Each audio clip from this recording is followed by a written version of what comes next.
James chapter 3 and verse 16 tells us that where there is jealousy and selfish ambition, there lies disorder and every type of evil.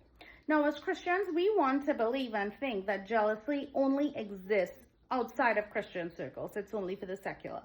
But that is not true, unfortunately. Sometimes within your own friend group, within your own mom group, within the PTA, within the church staff, your family, there could be jealousy. And it is really a spiritual situation. It's not something natural. And let me explain this to you in a very simple way that you can understand. Sometimes, at least in my life, I have thought, well, why would somebody be jealous? They have more education than me. They're in a better financial position than me. They're prettier than me. Why would they be jealous? Again, jealousy is a spiritual situation. So you could just fix your hair one day and it could work out nice, or your car might happen to be clean that day. And someone who has agreed with a spirit of jealousy and has a spirit of jealousy at work in them will be very jealous and could hate the living daylights out of you because of it. So how do you deal with it?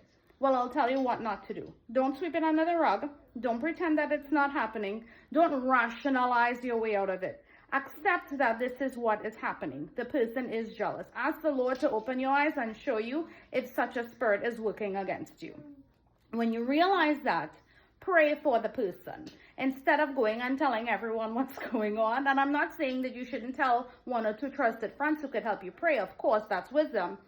But pray for the person. Ask the Lord to bring conviction for sin to them and ask the Lord to set them free from the spirit of jealousy.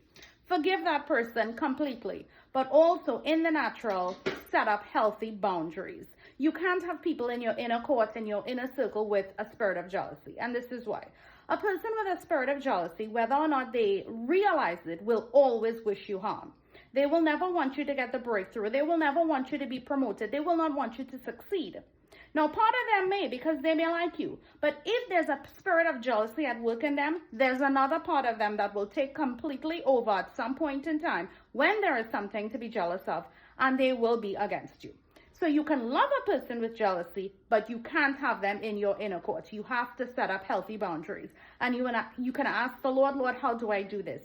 How do I need to maneuver in this relationship with this particular person, especially if it's someone you love? You don't have to cut them off. Now, if the Lord is telling you cut them off, then cut them off.